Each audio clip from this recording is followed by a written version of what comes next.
Pa velika je, bijela, s puno prozora.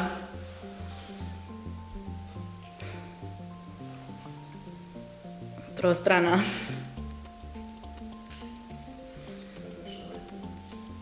Ispred kuće je veliko dvorište, zelena trava, puno drveća, cvijeća.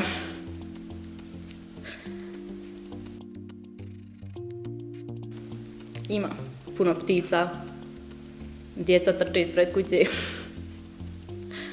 imaju ljuljačke.